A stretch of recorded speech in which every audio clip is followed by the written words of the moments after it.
Hello and welcome to week 3 of RSA 556. I hope you've enjoyed learning so far about this history and evolution of college sport and about the governance structure that underlies our current decision making. This week, we are going to continue focusing on evolution of college athletics, specifically within the NCAA, but we're going to change our focus. And instead of just discussing the structure that makes up those decision-making processes, we're going to spend time focusing on this notion of amateurism, an underlying principle that comes in and affects every decision that the NCAA governing factors or the NCAA governors are making to guide what is being done. And in talking about this, we're going to link the notion of amateurism into the tie between sport and higher education. And in doing that, we first need to make sure that we all have a basic understanding of the terminology. And in today's lecture, today's conversation, that basic terminology is understanding what it means to be an amateur. So we'll start the conversation there. We'll then move to talk about how that definition of amateurism was applied in early intercollegiate athletics, and then track how it's evolved and changed over time. So that way we can end by spending time talking about the link between those ideals and higher education, discuss whether or not those ideals are still in place, and if so, how they are guiding decision-making processes and helping the NCAA to deal or try to deal with many of the issues that are currently present. To do that, though, as I said, we first need to make sure that we're all on the same page in defining what it means to be an amateur athlete. In class, or when I do these lectures in front of a group of individuals, the first question I tend to ask is, what is an amateur athlete and what is a professional athlete? Or put more specifically, what is the difference between the two? Now, most people have a very rudimentary understanding of this, and their point is, hey, well, professional athlete is someone who gets paid to participate, and an amateur athlete is someone who doesn't get paid. That distinction, that polar opposites make sense. But when we start to peel those definitions and those ideas back more, we start to end up in a gray area. For example, how much do we have to get paid in order to be classified as a professional? If I receive scholarship to play a college sport, an academic scholarship that's paying for my academics, my room, my board, is that enough? Does it have to be a full ride? What about if I only get a book scholarship or a partial ride? What about if I run a race, if I'm running a 5K and I win the race and I receive a $200 gift certificate to the local shoe store? That's an external thing. That's money in theory that I'm receiving. Does that make me a professional? So while we have this notion that professional means getting paid, amateur means not getting paid, it's not that simple. And in fact, there's this massive gray area that we live in, that college athletic lives in as well, that makes this conversation a little more interesting. So, if we want to talk about amateurism, we have to go back to where the idea of amateurism began. Most people would say the idea of amateurism began with the ancient Greeks, specifically with the ancient Olympics. And they would point to the fact that the way historians discuss this, it's we have these individuals, these just normal people that would go and participate in the Olympic Games or Olympic events. And they wouldn't receive any type of money or payment. They just did it for the glory that it might have brought to them or the town or area in which they came from. And that is at the heart of what it means to be an amateur, so much so that we build our modern day Olympics around the idea that those people participating need to be amateurs. It's a great story. Unfortunately, as multiple scholars have pointed out, two that I've listed here, Stephen Pope, an individual named Hazabon, that idea is not true. It's what we call a invented tradition. In other words, it is an idea that modern day individuals place on these ancient societies to mythologize them, to make them sound better and more idealistic than us. And to point that out, I found this 1896 New York Times article. So 140, almost 100, sorry, 100 and 30-year-old article talking about this exact thing. And this is what it said in the New York Times. Quote, with respect to the amateur status of the Greek athletes and their pure love of sport, I've seen several absurd articles in the journals of late, particularly a paragraph in which some commentators at the games just concluded in Greece were tweeted with receiving golden crowns. Golden crowns, however, were frequently given to ancient games, and money prizes were distributed to the successful athletes, not only at the games, but also by their native towns on their return. The athlete champions were also given free places. And indeed, all intents and purposes, they became pensioners of the state, meaning they lived off the state. Real amateurs were not admitted to participate in the contest, while on the other hand, those who were preparing for the various events were preoccupied or precluded, were precluded from following any other occupations. In other words, in this 1896 New York Times article talking about the birth of the modern Olympics, where people are saying it's not right that they receive gold medals because that's a form of reward that they're getting, and the ancient Greeks didn't do that, this author is saying that's not true. Those individuals that participated in the ancient Olympic Games not only received crowns, oftentimes they might have been made of gold, they might have just been wreaths, but they did receive prize money. And they were treated like celebrities upon returning to their hometowns, where the home government, the hometown, would pay for them to live, would give them a place to stay, would feed them. Also, that individual could continue to train more and more and more to prepare for the next Olympic Games. And the point was, if you're training that much, you didn't have time for another job. In fact, they didn't want you to work another job. They wanted you to train because your glory reflected on their city or their town. So the idea that these ancient Olympians were these great amateur athletes that played purely for the love of sport is just something that was not true. It's something that was created. So then the question should become, why would you create this idea? Why would you ascribe this tradition on this group of individuals? Well, scholars again argue that amateurism was created to separate people. And when we talk about separation, we primarily are talking about class separation. So the idea of amateurism was created to keep sport, especially those around the Olympics, or those more modernly deemed as country club sports. It was to keep those sports only to the rich and preclude the lower middle class from participating. In fact, this isn't like a unique idea. If you go back and you look at sports sociology, one of the topics that's oftentimes discussed is sport and social class, how certain sports are tied to certain social classes. And the upper class will continuously put barriers around their sports to keep middle and lower class from participating. The middle class does this as well. They put barriers around their sports to keep the lower class from participating.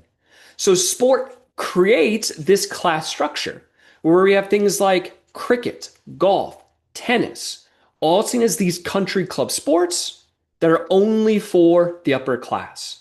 And then we have other sports that are more common for the middle class. And then we have those really violent sports like boxing, MMA, race car driving, violent sports where individuals put their lives in jeopardy. Those are oftentimes more credited to the lower class. Well, why do we want to do this? Why do the upper class want to create sports specifically for them? Because they don't want to participate with people below their station. And so they put boundaries on them. Sometimes in country club sports today, it's just the pure cost. In order to go play a round of golf, it costs considerable money. You have to buy the equipment. That could be thousands of dollars. You have to pay the greens fee. You have to rent a cart.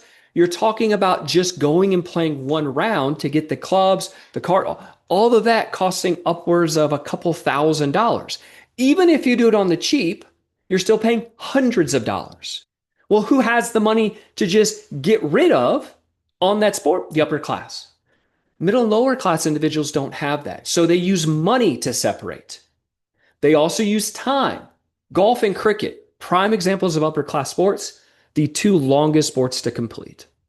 How long does it take to play a round of golf? 3, 4, 5 hours? Who has 5 hours to give up to go play sport? Those people that already have money that don't have to be working 60, 70-hour weeks. Cricket can last for days. Well, who can take days off of work to participate in a cricket match? Those individuals that already have the money. And so, amateurism, the notion of amateurism was created to separate the upper class from the lower class. And it was just a fancier, more genteel way of saying, in order to play this, you need time and you need money. Because who can afford, both financially and through time, to develop the sport? The wealthy. And if we're not playing for prize money, we don't need the prize money, so we don't need to play for it. Then it precludes all those individuals in the lower classes who need to make money off of their time in order to support their family. So being a professional athlete historically was seen as a sign of a lower class because the thought was you have to play and do this in order to get money. Whereas the wealthy, they played for the pure love of the sport because they didn't need the money. And so while the idea of amateurism sounds very honorable, the pure thought behind it is not. And that can be illustrated in the earliest definition I could find of what it means to be an amateur. This is a Great Britain or English definition, which is important because most of our American colleges and ideals around sport are born from the British. And this is what it says, quote, amateurs must be officers in Her Majesty's, let me start again. Amateurs must be officers of Her Majesty's Army, Navy, or Civil Service, members of the cleric, medical, or profession or legal professions, of the universities of Oxford, Cambridge, St. Andrews, or Aberdeen, and the Queen's College of Ireland, or Eton, Radley, Westminster, and other public schools, or of any established club not composed of tradesmen or working mechanics, which would be allowed by the stewards of the Henley of Regatta to compete for the Grand Challenge Cup, silver goblets, or diamond skulls. In other words, the English created a definition of amateur to define who could and who could not compete in different regattas, different crew or rowing competitions. And if we look at the individuals that they say can compete, all of a sudden this pattern of social class should become very evident. So let's look at who can. Individuals who are officers, not just members, but officers of the Army, Navy, or civil services. So in order to be an officer, that is seen as a very upper class, high society profession or job. That goes on. Individuals who are part of the clerical, medical, or legal professions. Well, those are the professions that are thought just generally to be upper class professions because they generate a lot of money. So right away we say upper class jobs, okay. If we fast forward to the part in bold here, lower class jobs like tradesmen or working mechanics, those jobs, not okay. Our blue collar jobs are seen as not being okay to participate. So we separate those. We go on to say individuals who attended the universities of Oxford, Cambridge, St. Andrews, or Aberdeen, Queen's College of Ireland, or Eton, or Radley, Westminster, or other public schools, they're considered amateurs. Why? Because those are upper class schools. Those schools, from just a comparison standpoint, are akin to Harvard, Yale, Princeton, Dartmouth, Brown, UPenn. These are akin to those Ivy League schools. Who affords to go to the Ivy League schools? The rich and the wealthy. So even the earliest definition we have of what it means to be an amateur reinforces the idea of amateurism as a class structure, as a way to separate sport so that the rich can play because they're playing for the pure love, whereas the poor can't.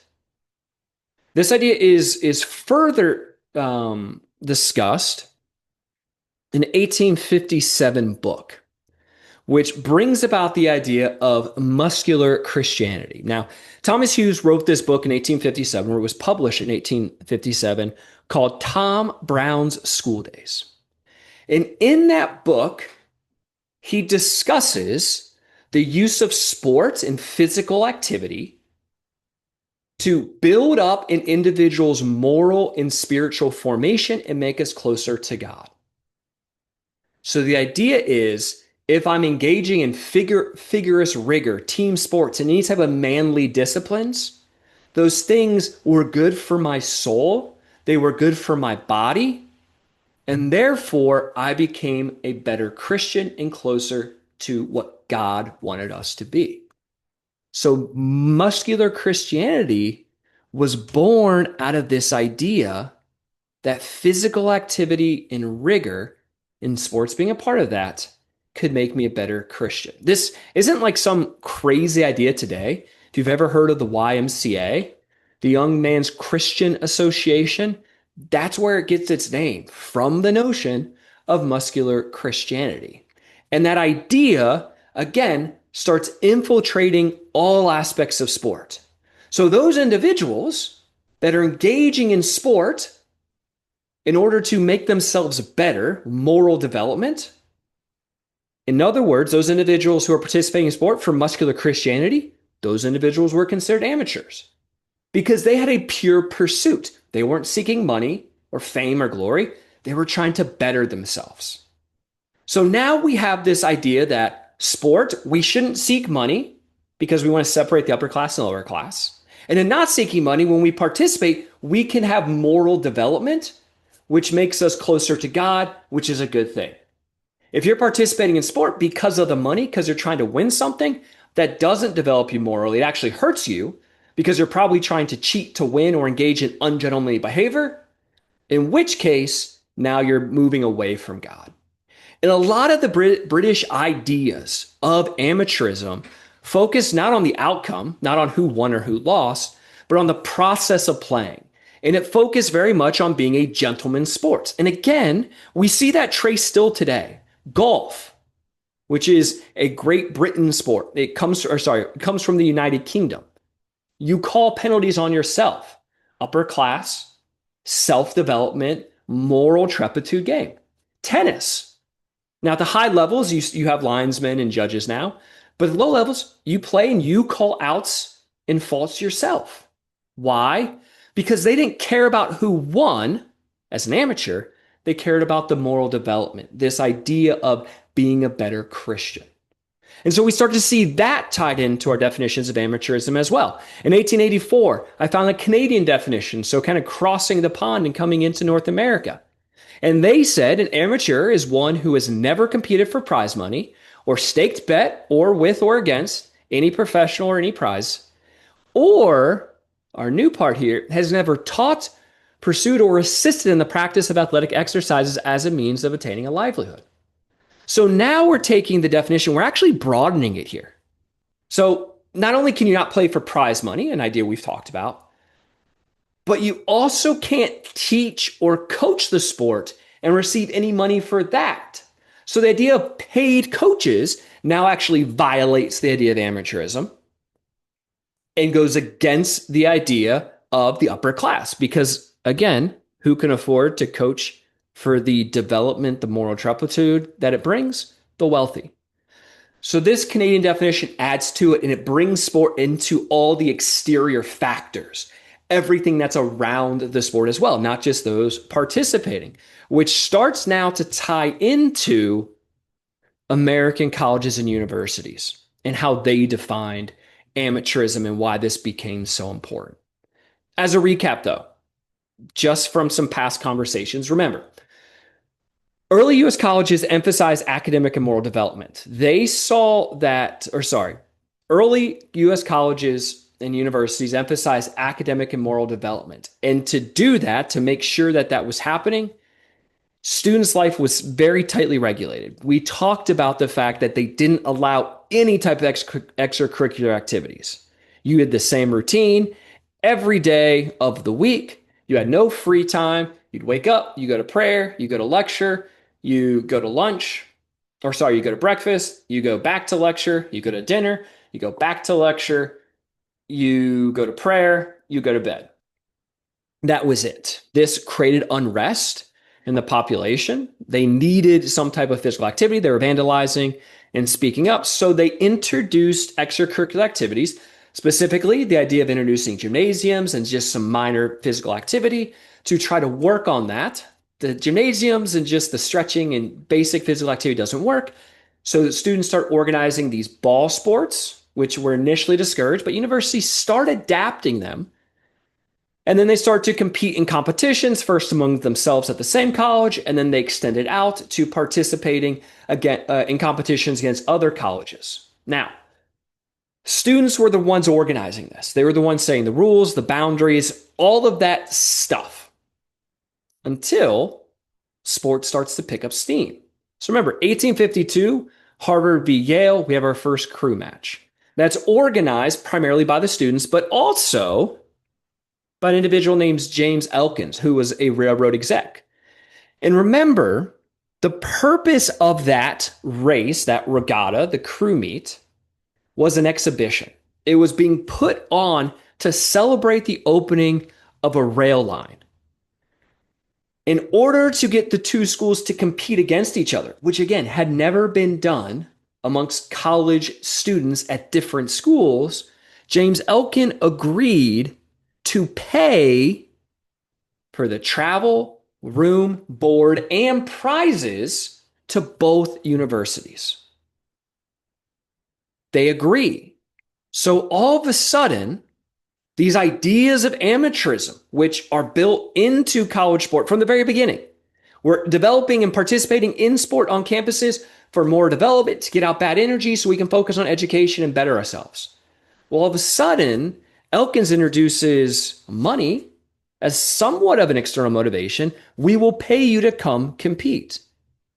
So we start from the very beginning to question the role of amateurism in college athletics, because there is some form of intrinsic or outside motivation that is starting to drive the athletic participation. Fast forward, remember, in the 1880s into the early 1900s, faculty starts to become concerned about some of these exterior motives. So much so that they take control back. They worry that sport participation is moving these students away from the ideas of muscular Christianity, the idea that it is making them better people, and actually causing them to focus less on their personal development. So they take back control. And they start to define what it means to be an amateur. One of the main people that comes along during this time frame is an individual named Walter Camp. Now, Walter Camp is considered the father of American football. He's born in 1859 and he attends Yale. While he is at Yale, he plays pretty much everything. He plays baseball, track, crew, he does rugby, and he plays football. Now, Camp wrote a ton of stuff. He actually wrote a book of college sport. That is what it's called. And so he has a ton of writing because he becomes so big and embedded in this game. And in some of his writing, he says the following, or this is what is said about him. Walter Camp envisioned a game played by a more physically tuned variation of the gentleman athlete, who equally decors to his British counterpart, but more virile because he had more poundage and physical force. He always wanted more room on the field to privilege speed and thus the ability to create more sophisticated plays. So while Walter Camp is in school, and while he is playing these sports, he sees football as the potential to grow and become this great sport. Why? Because of what he talks about here. He sees that there's room where we can take some of what's happening in the British counterpart, which is primarily rugby. We can expand and change it and use the field and move away just from being this game of physical force to something that is much more delicate, much more graceful, and to better fit the ideals of amateurism. So he comes in and he has a profound impact. He proposes and institutes a number of rule changes to football. For example, it used to be 15 players aside. He's the one that takes it from 15 down to 11, reduces the number of people on the field, so from 30 down to 22, which gives it more room and space. He got rid of the rugby scrum. where you have all these people together kind of just pushing back and forth. He eliminated that. He didn't like it. He proposed we have a line of scrimmage, a ball is placed on that line. You have 7 men on that line, you have 4 people in the backfield. You have a quarterback stand behind a center, take a staff from that line, and then you can run different plays. And he further created that you had 4 plays to go a certain distance and created the ideas of actual possessions of the game. He also comes in, he standardizes the score. So you can kind of see why he's called the father of American football. He has one of, if not the most profound impacts on the rules of the game. And not surprisingly, a number of good things come out of this. If you understand the growth of college sport, as we've talked about, and the growth specifically of football, you can see how positively these changes affected the game. First off, they made the game much more appealing to the spectator because there were less players, easier to see what was happening. So all of a sudden, the spectator appeal goes up. What happens as spectator appeal goes up? More people are coming to games to watch and celebrate. What happens when more people come? More people start to care about the outcome. So all of a sudden, the popularity of football accelerates wildly across campus. The other interesting thing he does from a strategic standpoint is he brings in more importance of the coach. Remember, early definitions, a coach was still a volunteer. They weren't being paid to be there. In these early days, it was just a student. Walter Camp eventually becomes the Yale coach after his playing days are over. But it creates more importance in this person who's volunteering because they can now design plays and think strategically about what to do with the ball and how to move it, etc. However, not all good things come from this. In fact, one of the bad things that comes from this is the game of football becomes considerably more violent. Players start to get hurt more. People start to die, as we've talked about in the history of the NCAA.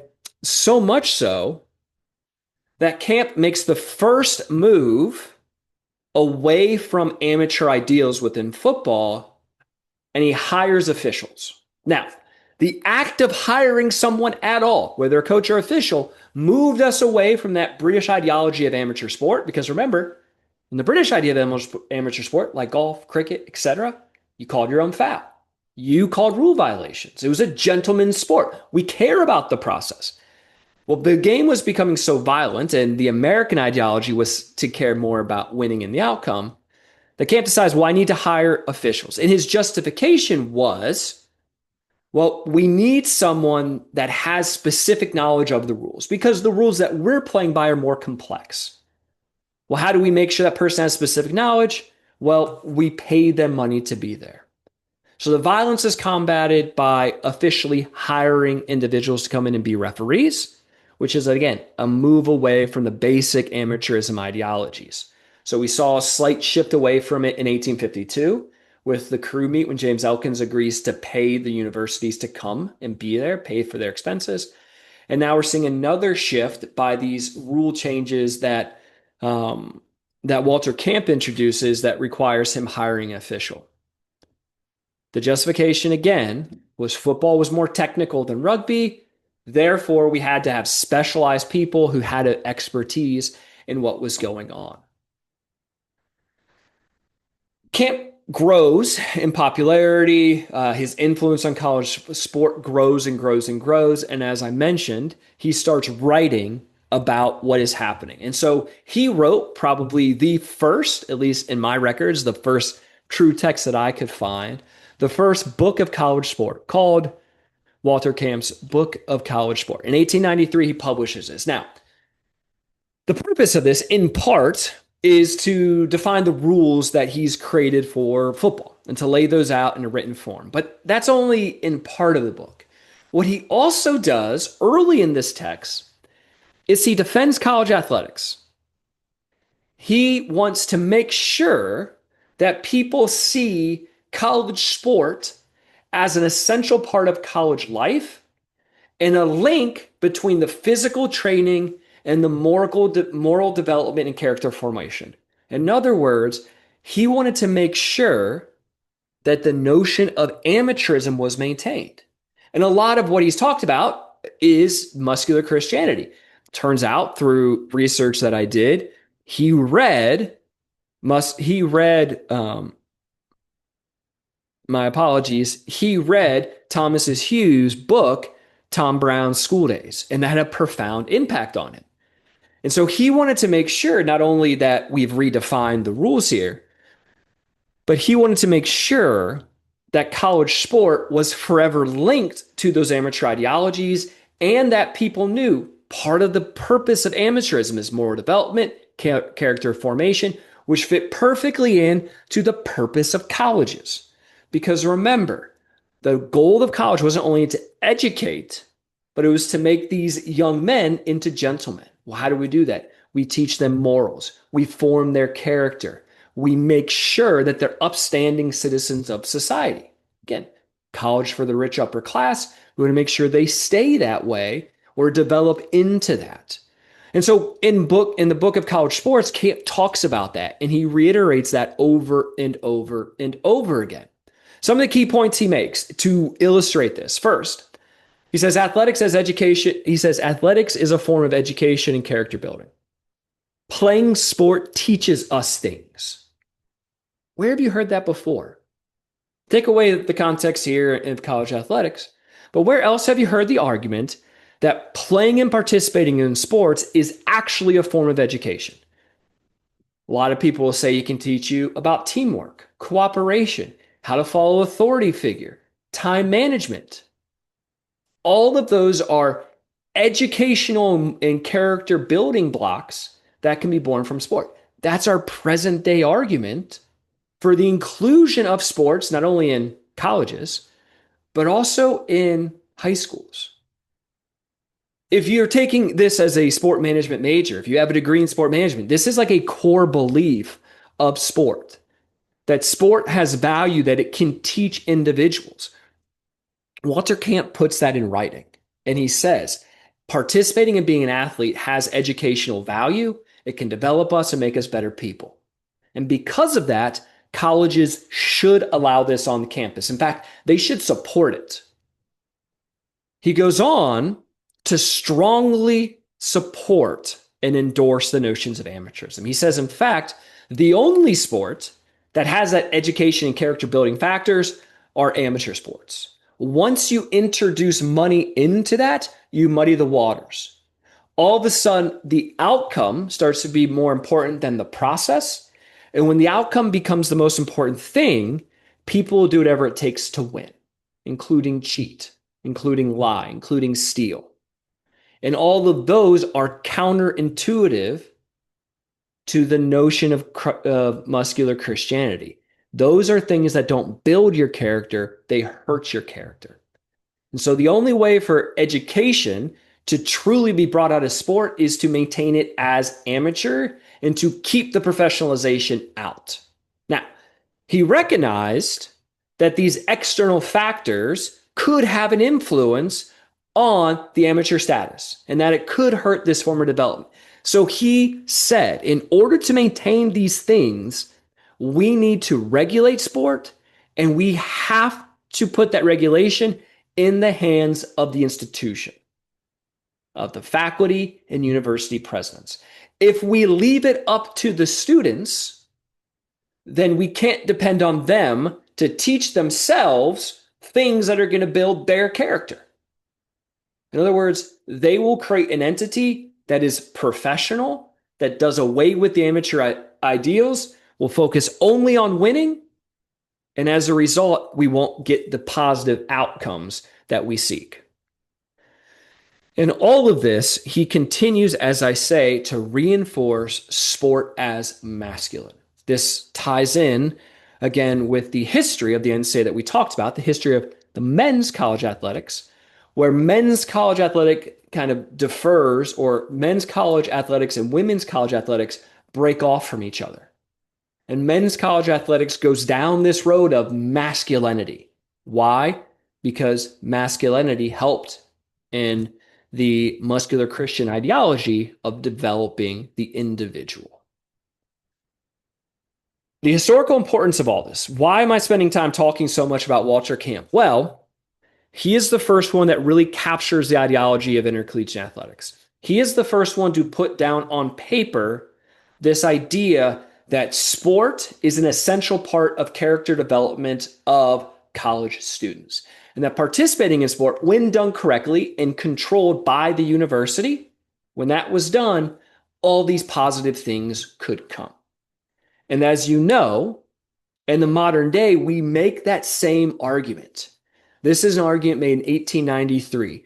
Over 130 years ago, they were saying the same thing, which is interesting. And it actually, to me, made me feel better about the current state because it was, wow, this is great. They believed this back then. It's held true. We are truly fighting for this.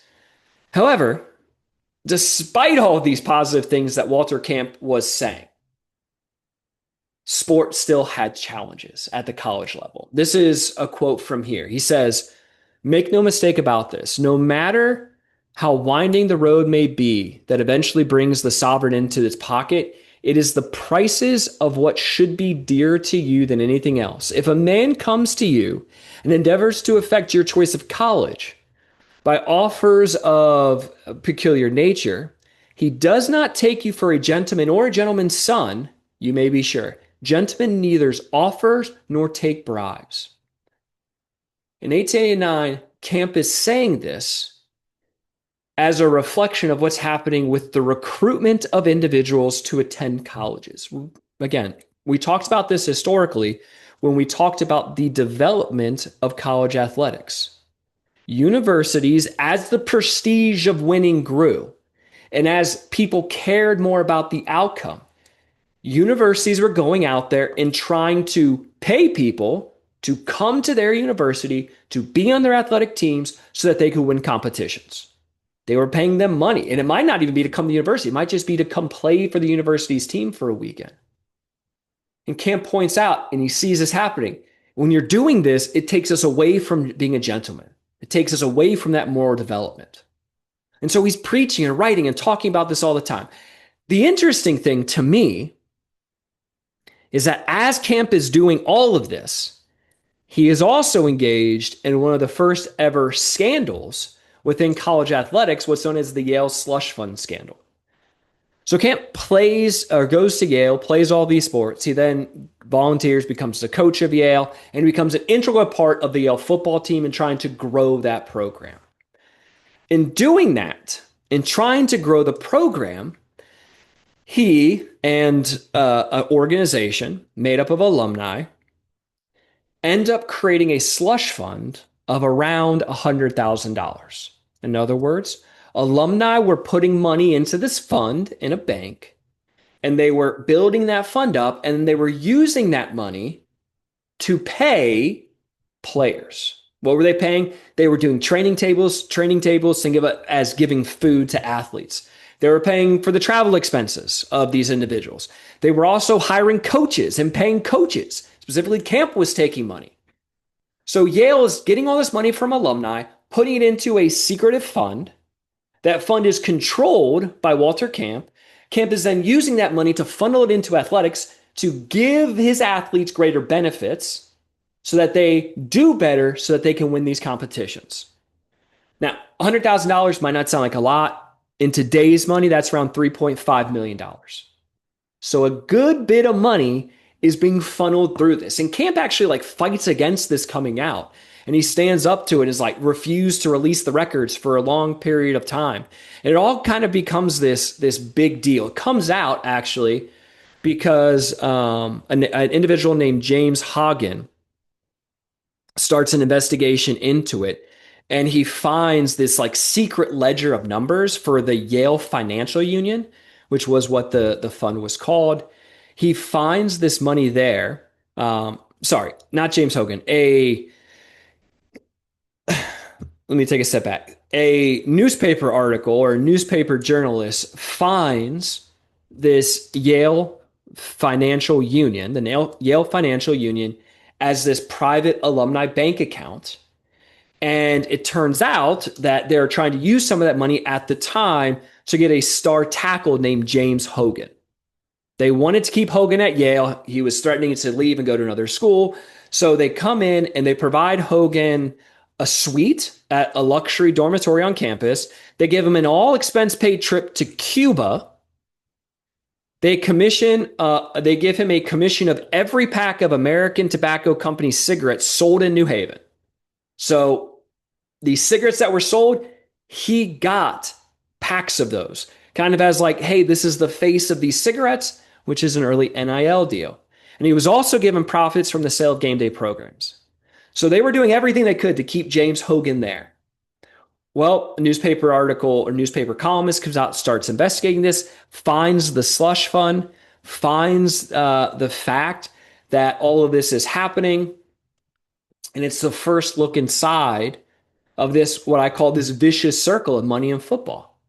These organizations or alumni associations setting up, having money on the side, and secretly doing this. Again, the ironic thing is the person that's doing this is Walter Camp, who's preaching the values of higher education and gentleman behavior, wanting to do this. But he was, again, so into winning to better his school, to better his reputation, that he made all these sacrifices. Now, Yale isn't the only scandal that's happening at the time. Harvard has its own scandal. In 1905, it's called the professional coach scandal. And put pretty simply, what Harvard did is they went and hired a coach. Now, before this lecture, you probably think, okay, well, what's the big deal about hiring a coach? But remember that 1884 Canadian definition. They clearly state in that idea of amateurism that you cannot be a paid coach. Once you introduce any money into the sport, it becomes a professional. Well, Harvard is trying to compete with Yale, who's doing all this stuff. So Harvard goes and they hire Bill Reed and they pay him $7,000 a year to coach, which from what I can understand, again, you're talking the equivalent to $100,000 or so in today's money. So not chump change. They also have a treasure chest where alumni are just like Yale, hoarding money in an account, $75,000 at the time, to, in their case, be used to build the first ever collegiate sport concrete stadium. Remember, we mentioned this, the commercialization aspect where Harvard was the first to do this. They do that through this treasure chest fund. And so we have these kind of competing scandals happening. We have this Yale scandal, we have a Harvard scandal, where the primary issue, the first one is the secret funds used to keep this star happy and pay him, where then the Harvard, they're taking these funds, they're paying coaches. The key figure here is the head coach at Harvard versus Walter Camp, who is an alum who's controlling all this. Both of these have a profound impact on college athletics because they highlight the need to reform these college sports. It's just kind of a peek behind what is happening to a much larger extent behind the scenes. And the schools and the presidents say, we need to reform this. The Harvard president wanted to get rid of football altogether. He wasn't a huge fan of football. By all accounts I could find, he tried to use this to get rid of them, but the alumni wouldn't let them. So around this time, again, we know from the Harvard scandal happening in the early 1900s, we know from the history and past conversations, at this time, we have this like administrative takeover. Faculty and president just take over. They remove any type of student influence over this. They institute some standardized auditing to kind of track money so you couldn't create these special funds. And with the help of President of the United States, Theodore Roosevelt, and in response to a number of other things like the violence and deaths that are happening, they decide that, yes, we need to create a national governing organization. In this case, we need to create the International Athletic Association of the United States, which later changes its name to the NCAA. And if we look at the initial intercollegiate governing organization, then the first ever national organization, they go through in 1906, the year that they're founded, and they create a constitution. We talked about one of the defining aspects of a governing organization is you have to have some type of rules or bylaws or rules and regulations that you follow. The NCAA does this with their first ever constitution. And their constitution is a direct reflection over what had just been happening for the last 50 years or so in college athletics since that first intercollegiate competition between Harvard and Yale. And they point out in the Constitution, there's two key sections or articles for the point of our conversation today, both of which we've mentioned in the past. The first one is Article 6. The second is Article 7. Article 6, everyone agrees that no more recruiting. You cannot recruit. Why? Because once you start recruiting, we get into this Walter Camp scandal where we're trying to pay people to be here, and to Camp's early ideologies that he talks about in the 1880s. You shouldn't try to induce an individual to come to your school for sport. You should come for educational reasons, and if you happen to play sport, that's okay. So in the first ever Constitution, they banned recruiting of amateur athletes. Every institution agrees to abide by the rules and regulations that are laid out. They say if the rules are in there, we will follow them. Again, to keep this idea that everyone's doing all these different things, there's no unifying governance, they say we'll all agree to do that.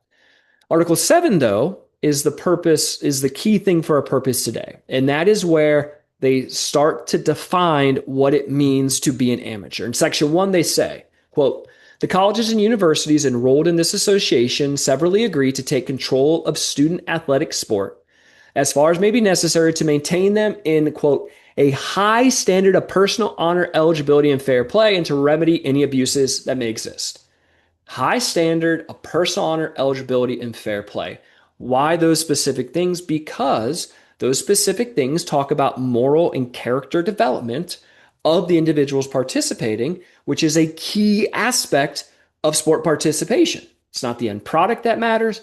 It is the development that occurs in playing under a fair policy or fair rules. So that's fine. Section 2, they go on to say, quote, no student shall represent a college or university in any intercollegiate game or contest who has at any time, this is the key part here, received either directly or indirectly money or other consideration to play on any team or for his athletic services as a college trainer, athletic or gymnasium instructor, or who has competed for prize money or a portion of gate receipts in any contest or has competed for any prize against a professional.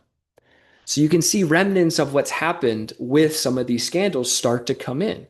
You can't get a portion of the gate receipt. Why? Because that's the Jane Hogan scandal with Walter Camp.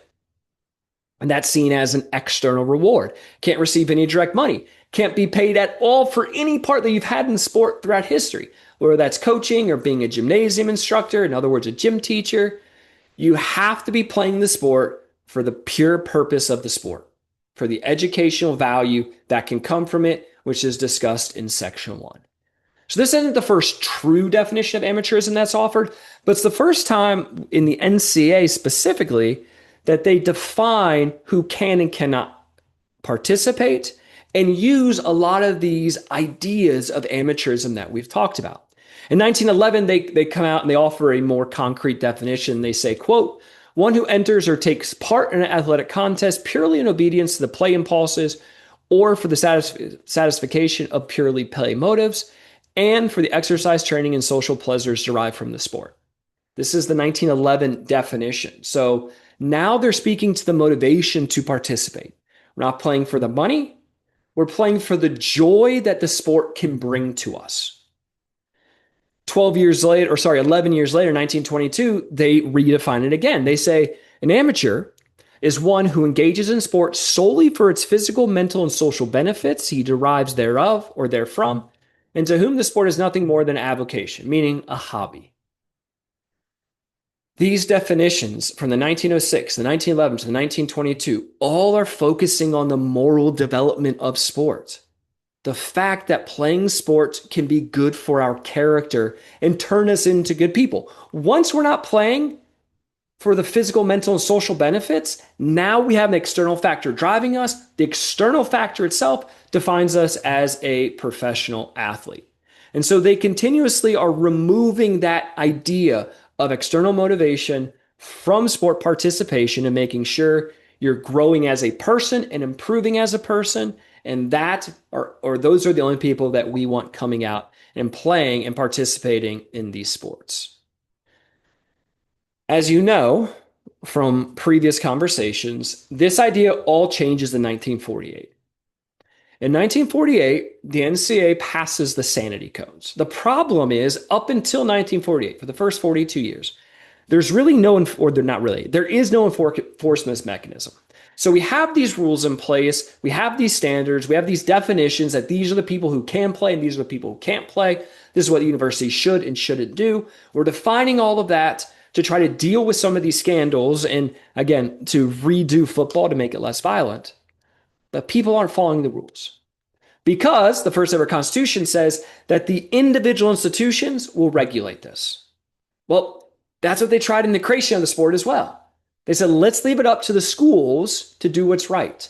But the pull of college sport was too strong. And the benefit that college sport had on not only the participants, but on the universities was too much. Meaning, if you did good, you got good things. And so we started to care again more about the outcome versus the process. We moved away from that old British ideology that amateurism was about focusing on the process and being a gentleman into all we care about is winning. And ever since we moved in that direction, really in the late 1800s, we've been trying to keep sport amateur while still only caring about the outcome. And so that's what the NCAA is trying to do. And so they finally say, look, we need a way to enforce these policies to make sure that this outcome isn't driving everything we're doing and having us act in ungentlemanly ways, violating laws, cheating, etc. So they pass the sanity codes, which do a couple of things. First, they establish an enforcement mechanism. It gives the organization a way to punish individuals who are violating laws. We talked about this. The issue is you need like 2/3 vote of the NCAA membership in order to enforce them. And the enforcement mechanism was to kick schools out. So it's a very, very strict punishment and very, very hard to do. But it's not the only thing that happens in the sanity codes. The sanity codes also establish need-based scholarships. In other words, they finally permitted student athletes to start receiving financial aid for college, not for athletics, for college. The way it worked, so it said the student athletes, they had to meet the same academic eligibility as everyone else. And if they were in need, they could receive academic money from the school.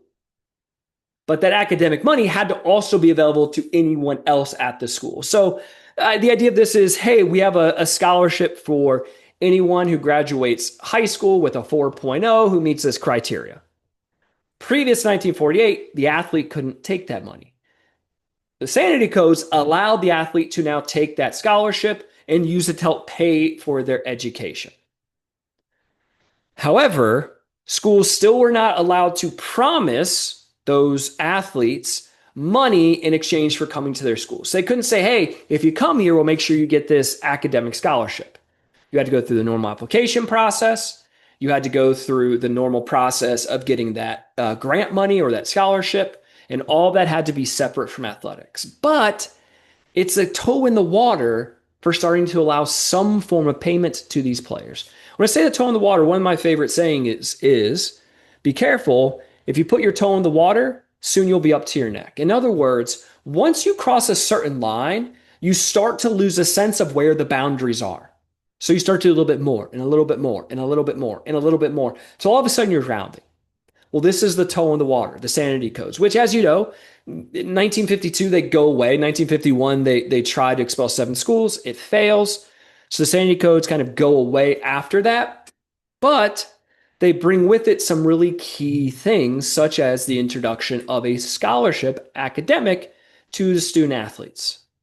So, as we said, in 1951, these are a timeline of the next kind of line of important events.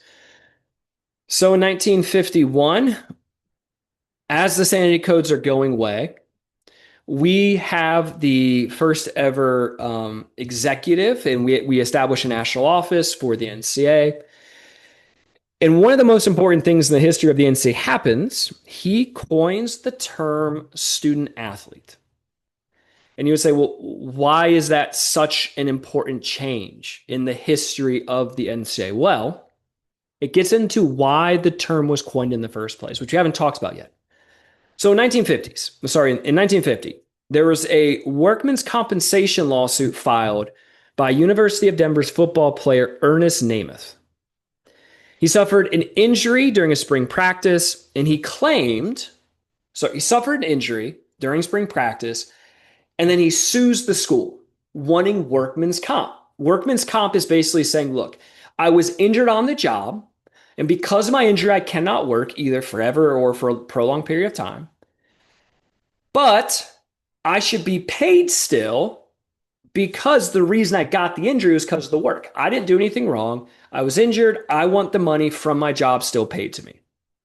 Normally, institutions like today, WKU, there's a workman's comp program where if I were to get hurt, let's say I go on a trip with students, that's university sponsored, I get in a car wreck, I get injured, I can't teach, the workman's comp fund would pay for me um, to still proceed and still be able to make money even though I can't do my job. So in 1950, University of Denver football player Ernest Namath gets hurt in spring practice, files a workman's comp claim, sues. The university says no. He says, you're not an employee of our school. You're a football player. Football is an extracurricular activity. It's like debate club or it's like school governance. It's something that you choose to do. And the only way you get workman's comp is if you're an employee being paid. Well, he makes the argument to the court that he was hired, quote unquote, hired to play football. That the reason that he was attending the school and receiving any type of money was because of football ability. And this gets appealed all the way up to the Colorado Supreme Court, and he wins. The court said his on-campus job was linked to his ability to maintain a roster spot on the team, and thus he was an employee. So as part of his scholarship, he worked, but that job that was set up for him as part of this, he had to also be on the football team. And so once he couldn't be on the football team because he was injured, he all of a sudden lost his job. So they created a direct tie between athletics and work, therefore making him an employee, and therefore he was entitled to workman's comp. As this lawsuit's going through, it happens in the early 50s, it doesn't get settled till like 1953, but after the initial lawsuits filed, the leaders of the NCAA get together and they say, look, we need to make sure that we are purposely linking this athlete to education and purposely saying that they are not employees because football is extremely violent. People get hurt all the time. If they can just continuously sue for workman's comp every time they get hurt, it will bankrupt the sport and we won't have college athletics. So they create the term student athlete and they start really reinforcing this in the literature, in its writings, in the conversations. They use the term more and more and more. And there's another lawsuit that's then filed years later by an individual named Billy Denson. It's a similar type of lawsuit. In this case, Billy Denson was killed tragically. But his widow files a lawsuit against the NCAA, against the university, again, going after this idea of workman's comp. But this time, the NCAA wins it because they're able to successfully make the argument, or the school wins it because they're able to successfully make the argument that the NCAA has been saying that this is an extracurricular activity. They are students first, athletes second. Their choice to participate in this has no tie to any type of financial gains or job or work. Therefore, they're not employees. This sets a legal precedent that still is followed to this day, where student athletes have tried time after time after time to sue for workman's comp, but they have been unsuccessful because this idea of student athlete links sport participation to amateurism, which you're not getting paid to do, and therefore it protects the school. This idea, through articles that I found and read on the subject, saved the NCAA and saved college athletics.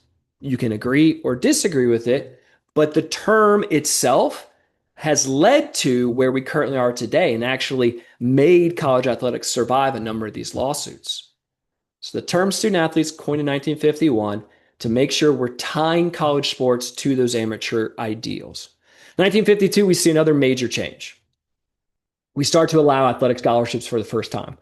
So the sanity code is repealed, as we talked about, but we dipped our toe in the water. So now we're like, oh, maybe it's okay to start allowing the athletes to receive scholarship based off athletic skill.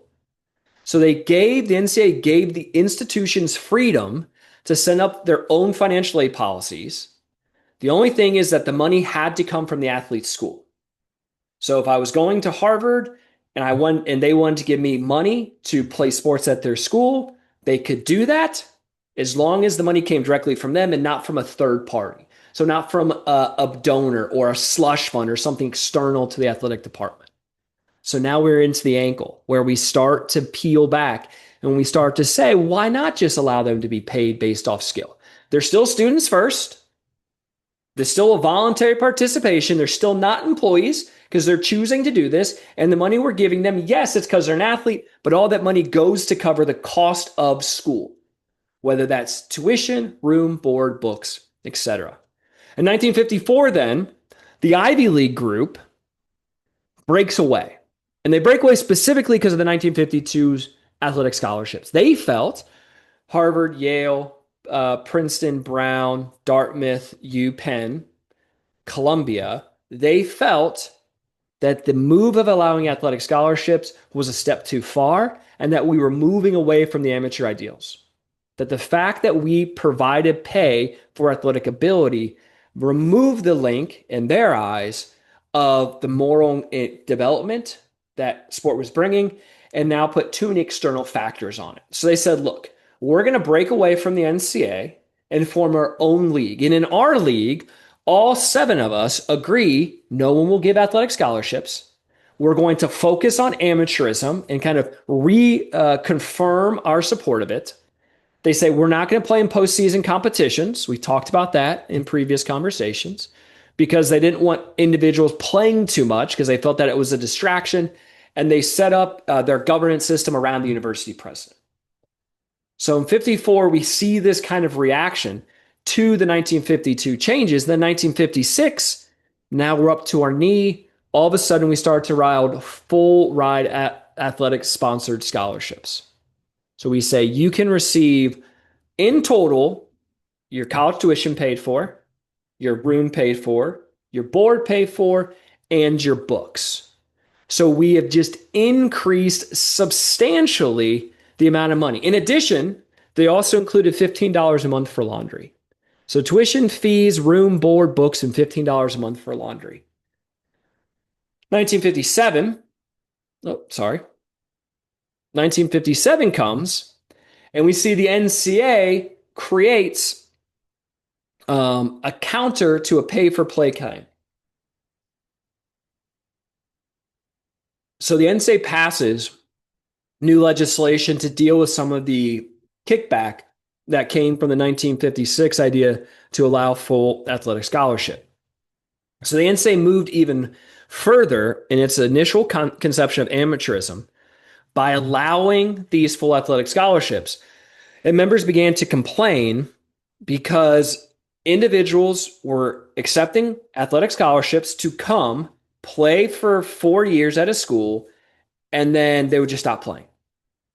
So we had here these kind of ideas of 4-year scholarships. And athletic directors hated this. They felt it was morally wrong.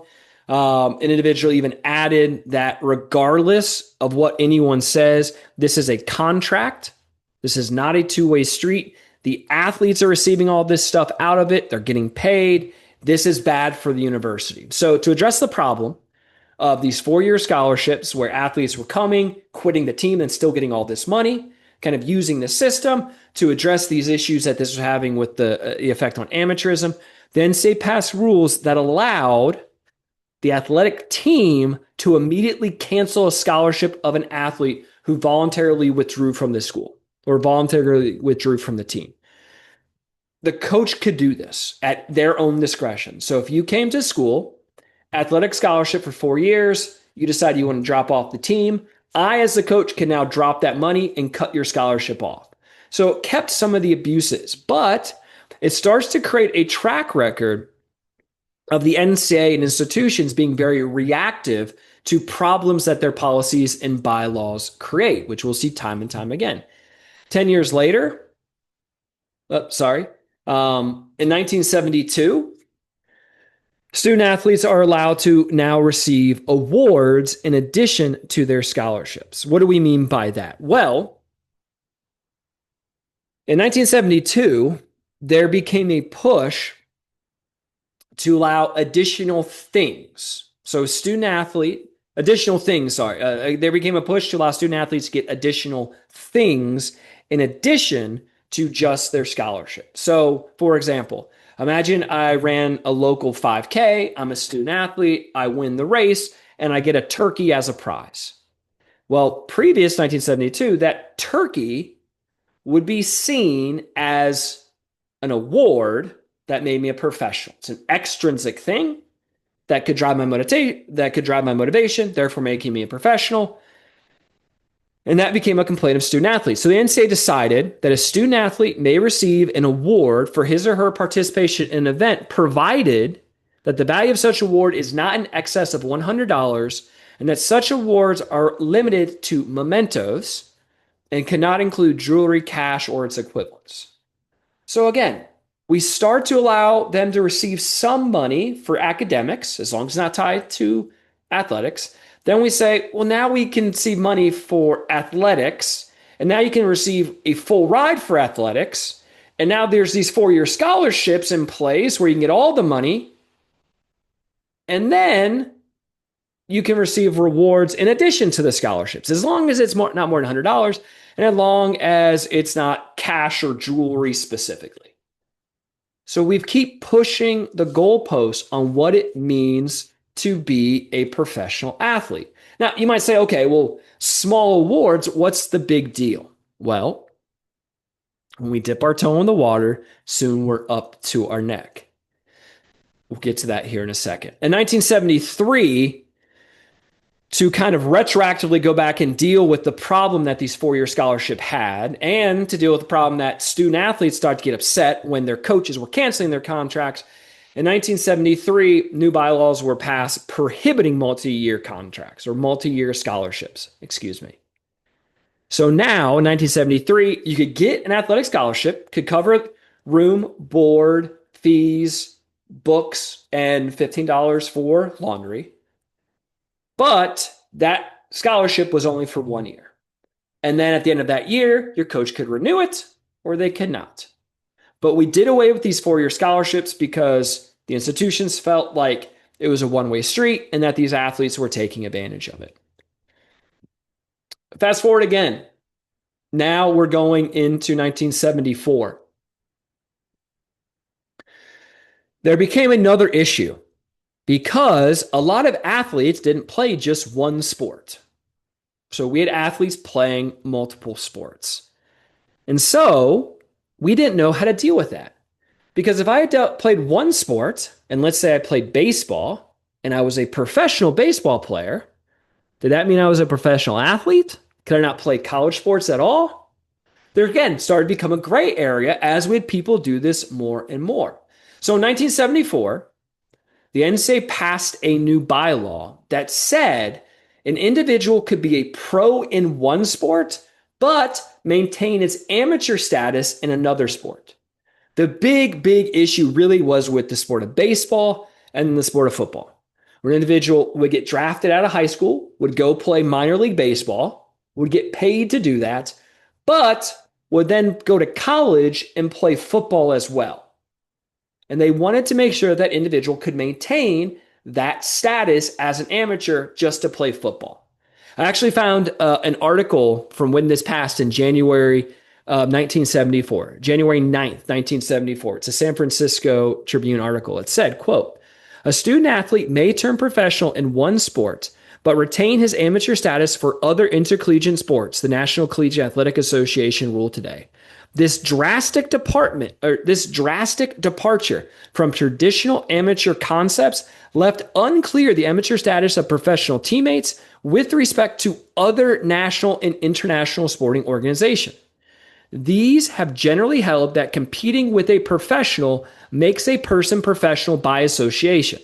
The NCAA's annual convention voted 258 to 123 in favor of liberalizing amateur rules. As a constitutional amendment, it required two-thirds vote for passage, so it was adopted by only a four-vote margin.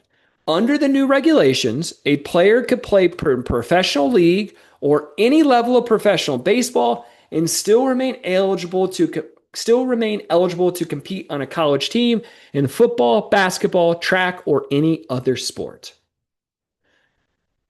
So now we've moved the goalpost even further down the road of professionalization. It used to be if you play for money in anything at any point in time, you're a professional. Now we're talking about specifics to an individual sport.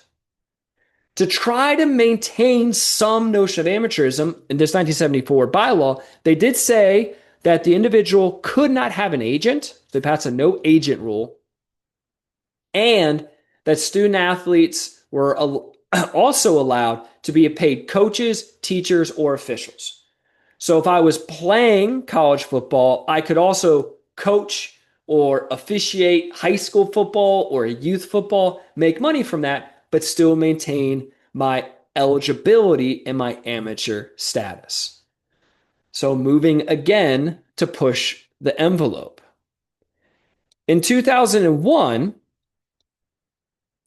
we had an extension off of what we hit on previously in 1972, where the NCAA started to allow individuals to receive awards for sport participation as long as they did not exceed $100. And that extension comes in what's called Operation Gold. Operation Gold was a program that was administered by the U.S. Olympic and Paralympic Committee to provide cash awards to U.S. athletes who medaled at the Olympic Games. So under this program, athletes who placed in the top three of Olympics received some type of financial award. It's approximately $25,000. The problem became that the Olympics, governed by amateur ideologies into the 90s or early 90s, the Olympics wanted, or the American Olympic Committee, the U.S. Olympic Committee, USOC, wanted to compete. They wanted to make sure that they were winning and getting the most medals. Well, how do we do that if the individuals all have to be amateurs? Because amateurism and competing at a top level takes a lot of money. What we talked about with the upper class. So the USOC said, look, we will allow our individuals who receive Olympic medals a payment or a reward for that participation while still remaining amateurs. So in 2001, the U.S. Olympic Committee puts this into action, and the NCAA, who a lot of their amateur athletes participate in the Olympics, had to do something and had to address this. Did winning money in the Olympics constitute being a professional because you're winning a prize money well above $100?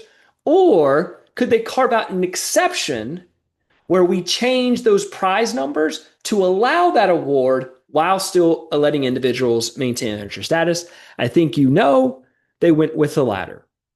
So the NCAA kind of redefined their definition of amateurism, and they said that any payment for athletic performance could be made in a student athlete, under the traditional amateurism rules, they said that any payment for athletic performance would make the student athlete ineligible.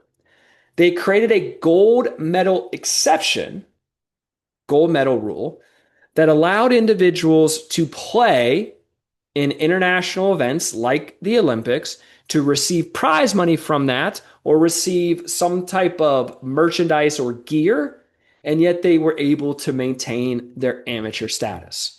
So you now can be a professional in one sport, amateur in another. You can be an amateur in that sport and coach, get paid to teach or officiate, you still maintain an amateur.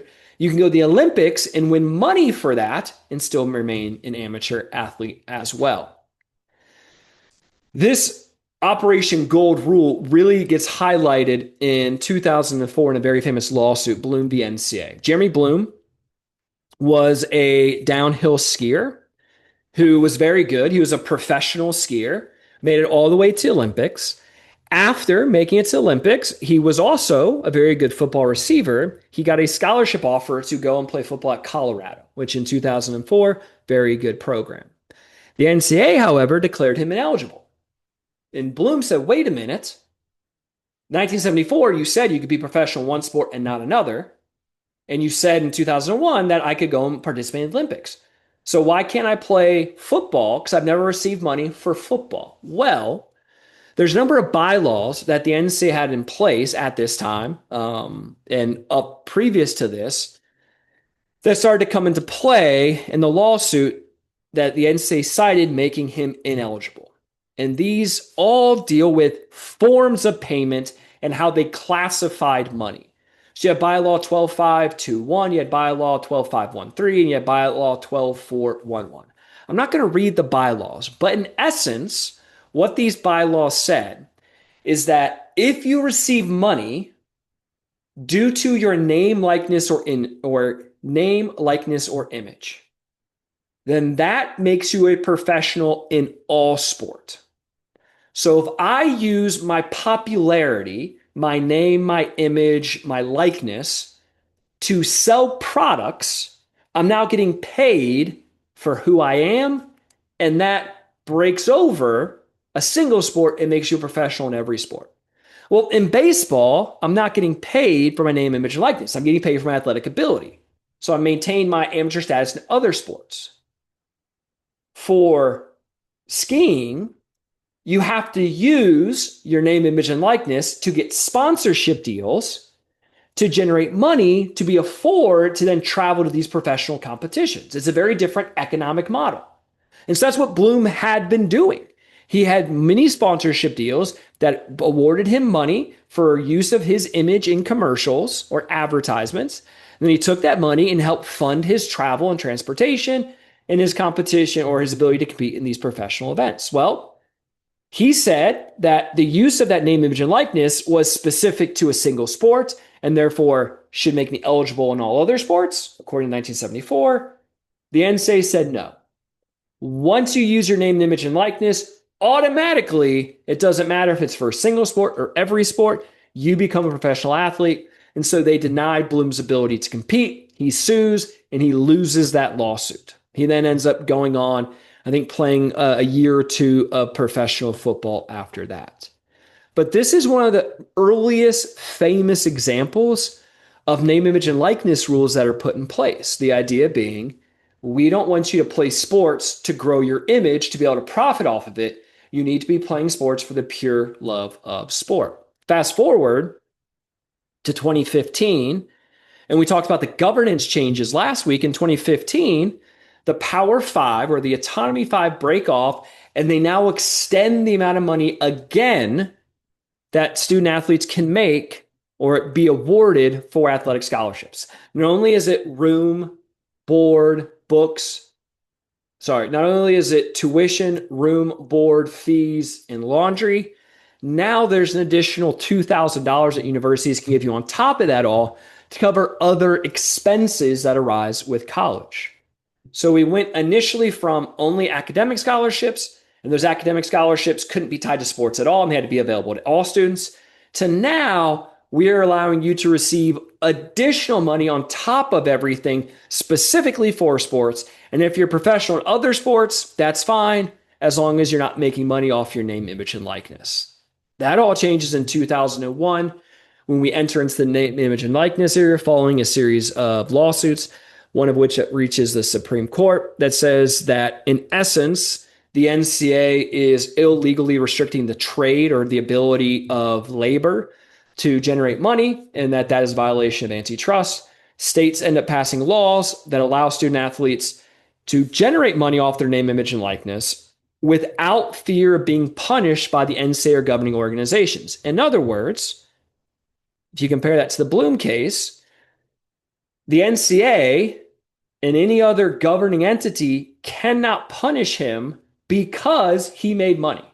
off of those things. Now, within these state laws that are passed, though, they continuously say that student athletes are not employees and cannot receive direct payments for their athletic ability, and that name, image, and likeness deals cannot be used to induce individuals to attend a school. That pretty much goes out the window, though, in 2025, when after the House the NCAA lawsuit settles, we start to set up a system where now athletic departments can just directly pay athletes, in addition to scholarship, can give them revenue and money for their athletic ability.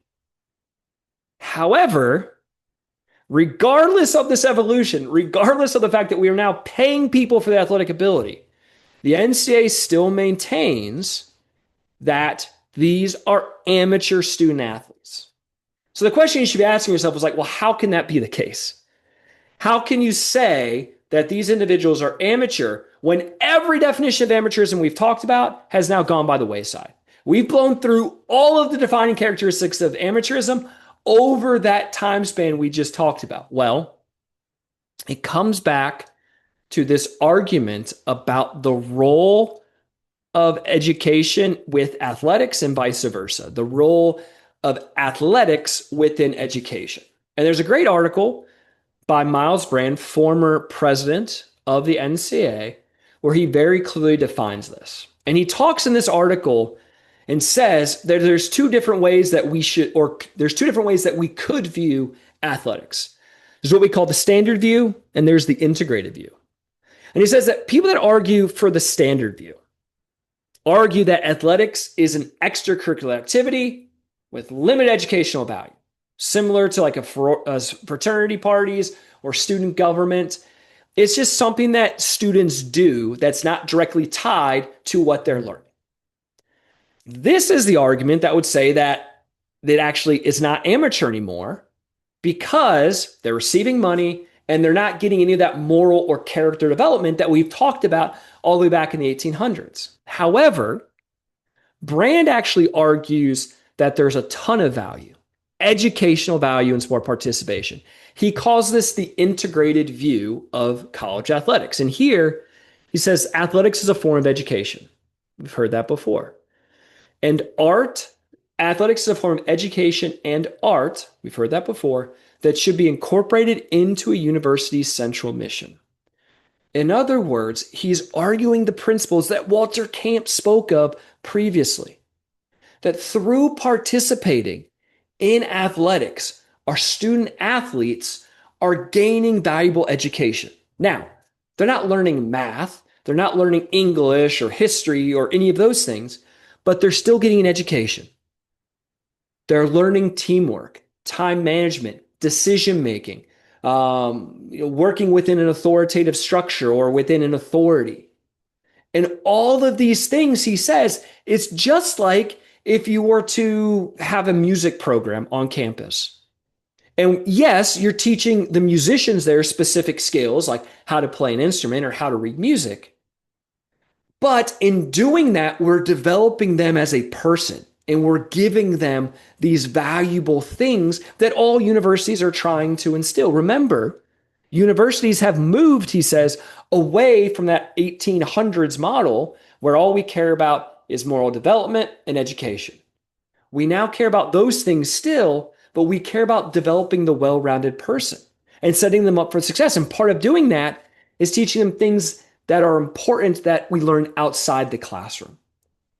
And so Brand, it makes this argument. Now, the interesting thing about the argument that he made 15, 20 years ago is that a lot of faculty in a follow-up study that was run last year still disagree with this.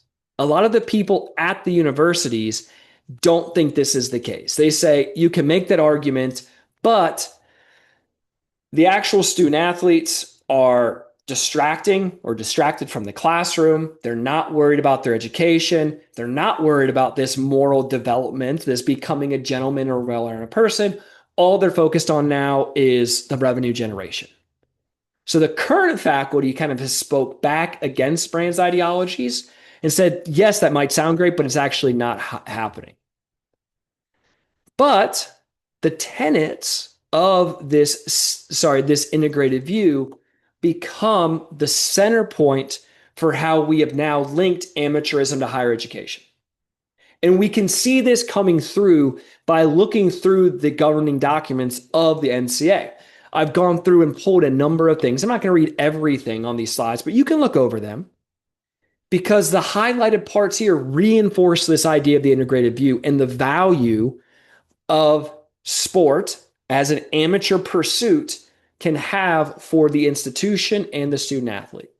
So, here, this is the preamble to the current NCAA Constitution. It says, I'll read this part to you.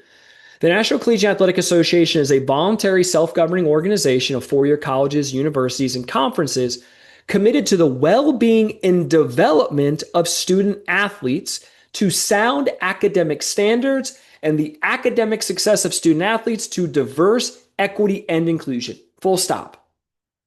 Notice the very first part of the Constitution talks about the fact that this is an association that focuses not only on athletics, but before all that, it focuses on developing the well-being of student athletes and making sure that they're sound academically. It goes on to say, member institutions and conferences believe that the intercollegiate athletic programs provide student athletes with opportunities to participate in sport and compete as vital co-curricular part of their educational experience. Again, reinforcing this integrated view that Miles Brand spoke of. The idea that sport participation teaches us stuff is becoming central. At the bottom, it says, the basic purpose of the association is to support and promote healthy and safe intercollegiate athletics, so support the amateur sports, including national championships, but supporting it as a part of the educational program, the student athlete as an integral part of the student body. So the NCAA's current setup, their current function, purpose is to tie athletics to education. If you go on, you can look at the Constitution further. Article 1, Principle A, talks about the academic experience. It says, quote, intercollegiate student athletes are matriculated degree-seeking students in good standings with their institutions who choose voluntarily to participate in NCAA sports. It goes on to say the primary emphasis should be on the student athlete's academic experience. Intercollegiate athletic programs shall be maintained as a vital component of each institution's broader educational mission. The admissions, academic standing, and academic progress of student athletes shall be consistent with the policies and standards adapted by the university. You can further go on to look at each individual unit, meaning Division I, Division II, and Division III. And each of them, looking at their specific aspects through the NCAA, highlight academics. The current mission at Division I, provide world-class athletics and academic experiences for student athletes that fosters lifelong well-being. All of the language that I'm using, or that the NCAA is using here, is a reflection on the early ideas of amateur sport. Sport participation as a means of moral and physical development. All of this is tied back then to the core reasons that we introduced sport in colleges in the first place. Remember, students' life, tightly regulated, couldn't do much.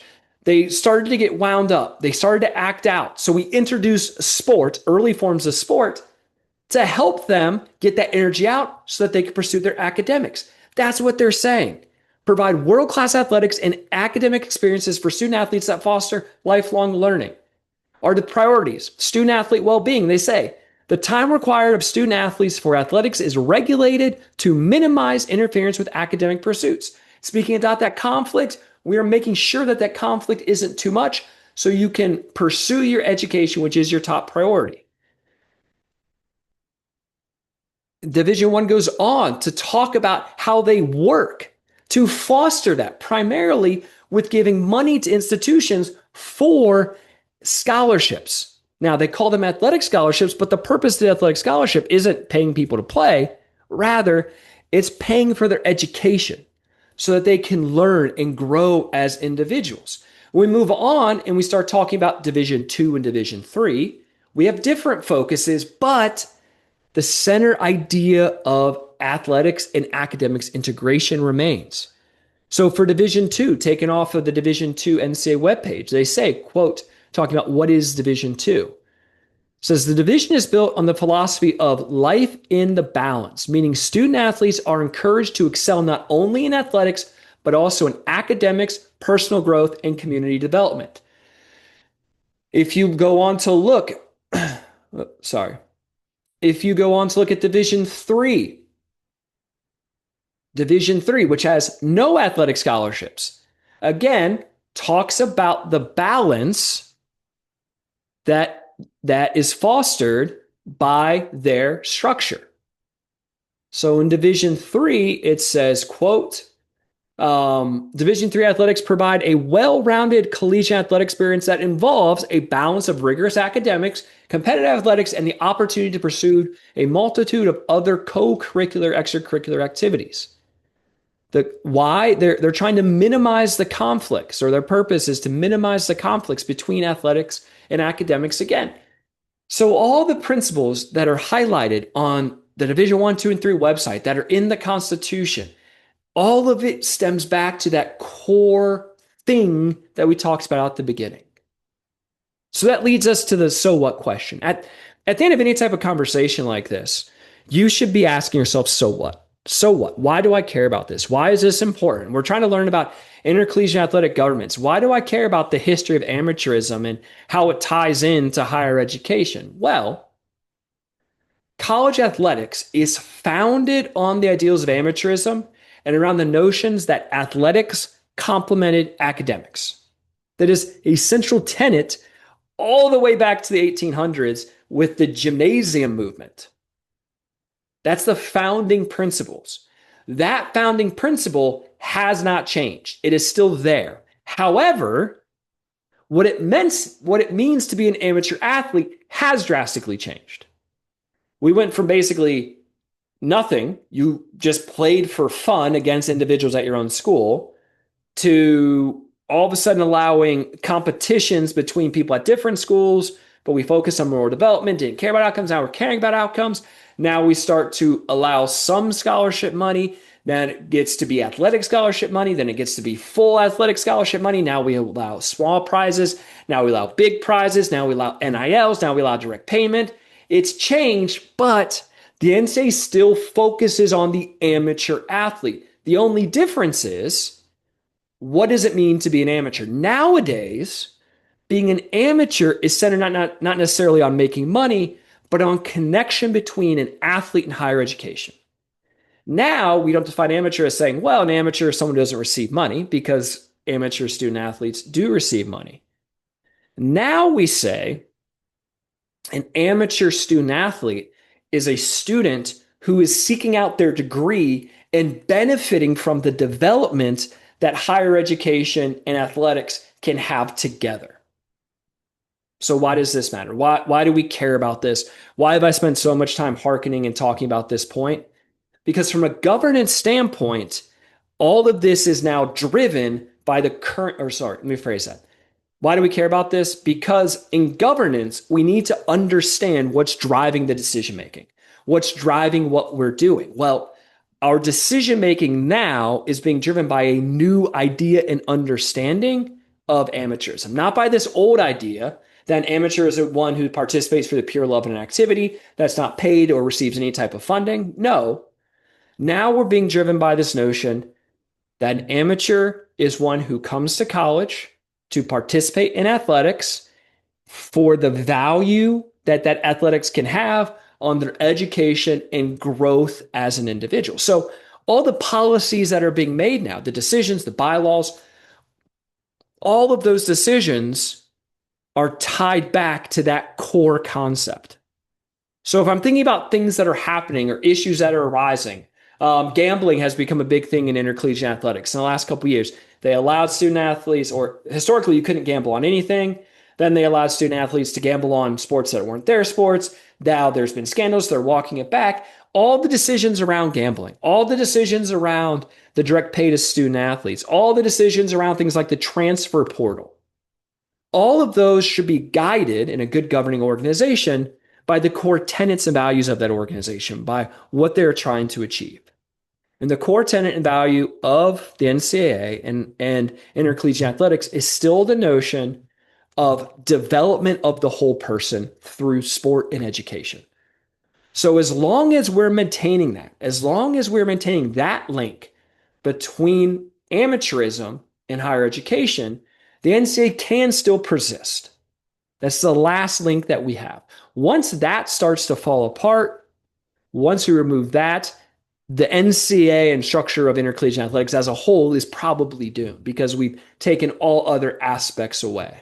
But watch the decision making that happens. Watch the governing decisions, the things that the executive board, the things that the university presidents, the thing that the student athletes push. All of those things should be tied back to, are we helping to maintain the core tenet of amateurism as being tied to the goal of seeking out education, not only for the academic, but also the well-being and the development of the student athlete. We'll talk much more about this later this semester, and we'll apply it continuously as we tackle some of these key decision-making things or topics that are coming up. And so that's why I wanted to spend the time today talking about it. As always, if you have any questions or comments or thoughts on the subject, please feel free to reach out. I'm more than happy to engage and talk with you more about this. Thank you for staying and watching and consuming this whole conversation, and I'll see you all next week.